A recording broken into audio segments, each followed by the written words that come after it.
دوستو، Donald Trump اور Putin کے درمیان الاسکا میں ہونے والے مذاکرات کے بعد اب یوکرین کے صدر زیلنسکی اور ڈونلڈ ٹرمپ کے درمیان انتہائی اہم ملاقات ہوئی، جس میں یورپی یونین کے اہم ترین ممالک نے بھی شرکت کی۔ مگر حیرت انگیز طور پر ڈونلڈ ٹرمپ نے روس کے صدر ولادیمیر پیوٹن کی ہی تجویز زیلنسکی کے سامنے لا کر رکھ دی کہ یوکرین امن کے بدلے روس کے زیر قبضہ علاقوں سے دستبردار ہو جائے، لیکن زیلنسکی نے ان تجاویز کو مسترد کر دیا ہے، جس کی وجہ سے روس یوکرین جنگ کے بادل گہرے ہوتے ہوئے نظر آ رہے ہیں۔ 15 اگست 2025 کو جب امریکی صدر ڈونلڈ ٹرمپ اور روسی صدر ولادیمیر پیوٹن الاسکا کے فوجی اڈے پر ایک دوسرے سے مصافحہ کر رہے تھے، اس وقت یوکرین کے صدر زیلنسکی، جنہیں اس ملاقات میں مدعو نہیں کیا گیا تھا، بے چینی کے عالم میں بظاہر دنیا سے یہ سوال کر رہے تھے کہ کیا یوکرین کی تقدیر کسی بند کمرے کے سودے کی نظر ہو جائے گی؟ ٹرمپ کی غیر واضح بات، یعنی no deal until there is a deal, ایک طرف دنیا کو امن کی امید دلا رہی تھی، مگر دوسری طرف یوکرین کو ایسے معاہدے کا اندیشہ تھا جیسے زیلنسکی اور یوکرین کو گھٹنے ٹیکنے پر مجبور کیا جا رہا ہو۔ الاسکا میں جب امریکی صدر ڈونلڈ ٹرمپ اور روسی صدر ولادیمیر پیوٹن نے سرخ قالین پر ایک دوسرے کا ہاتھ تھاما تو دنیا نے ایک لمحے کے لیے سکھ کا سانس لیا۔ شاید یوکرین کی خوفناک جنگ کسی فیصلے پر آ پہنچی ہو، لیکن ان لمحات کی چمک میں وہ اندیشے بھی چھپے تھے جنہوں نے یوکرین اور صدر زیلنسکی کے دل میں شدید بے چینی پیدا کر رکھی تھی، کیونکہ پیوٹن پہلے ہی زیلنسکی کو خبردار کر چکے تھے کہ نیٹو میں شمولیت سے باز آ جاؤ اور کرائمیا کا خیال دل سے نکال دو،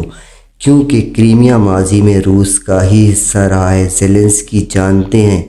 کہ اگر امریکہ نے ایک ایسی جنگ بندی پر رضامندی ظاہر کی جو روسی شرائط کو تحفظ دے گی تو یہ جنگ نہیں رکے گی اور ایک نئے مرحلے میں داخل ہو جائے گی،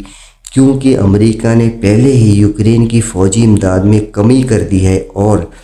کوئی جنگ بندی کی گارنٹی بھی نہیں دی۔ اسی لیے یوکرین کے لیے اکیلے روس سے ٹکرانا انتہائی خطرناک ہو سکتا ہے۔ عالمی تجزیہ نگار اس صورتحال کو انتہائی تشویشناک قرار دے رہے ہیں۔ ان کے نزدیک ٹرمپ اور پیوٹن کے درمیان ہونے والے مذاکرات سے لے کر زیلنسکی سے ہونے والی ملاقات تک کا پورا عمل یوکرین کے لیے سراسر گھاٹے کا سودا نظر آ رہا ہے۔ دفاعی ماہرین اور تجزیہ کار اس بات پر حیران ہیں کہ ٹرمپ انتظامیہ نے فوری جنگ بندی کے بجائے امن معاہدے پر زور دیا ہے۔ ان کا کہنا ہے کہ میدانی جنگ میں روس کی بہتر پوزیشن اور زمینی فتوحات کو دیکھتے ہوئے فوری طور پر مکمل معاہدے پر بات کرنا یوکرین کے لیے نقصان دہ ہو سکتا ہے، کیونکہ اس سے روس کو ان علاقوں کو مستقل طور پر اپنے پاس رکھنے کا موقع مل جائے گا جن پر اس نے حال ہی میں قبضہ کیا ہے۔ کئی تجزیہ کاروں کا خیال ہے کہ پیوٹن ایک تجربہ کار سیاستدان ہے اور وہ ڈونلڈ ٹرمپ کی جلد بازی کو اپنے فائدے کے لیے استعمال کر سکتے ہیں۔ پیوٹن کا مقصد نہ صرف زیر قبضہ علاقوں کو برقرار رکھنا ہے، بلکہ وہ نیٹو اور مغربی ممالک کے اتحاد کو بھی تقسیم کر دیں گے۔ اس ملاقات نے انہیں یہ موقع فراہم کیا ہے کہ وہ عالمی سطح پر یہ تاثر دیں کہ روس امن کے لیے تیار ہے، لیکن حقیقت میں وہ اپنی ساری شرائط پر معاہدے چاہتے ہیں۔ مجموعی طور پر اگر یہ کہا جائے کہ یہ تمام ملاقاتیں اور مذاکرات حقیقی امن کے بجائے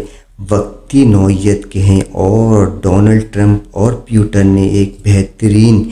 اسٹیج ڈرامہ بنا کر پوری دنیا کی توجہ حاصل کر کے ایک دھندلا سا حل دے دیا ہے جو کسی بھی وقت کسی نئے تنازع کا باعث بن سکتا ہے۔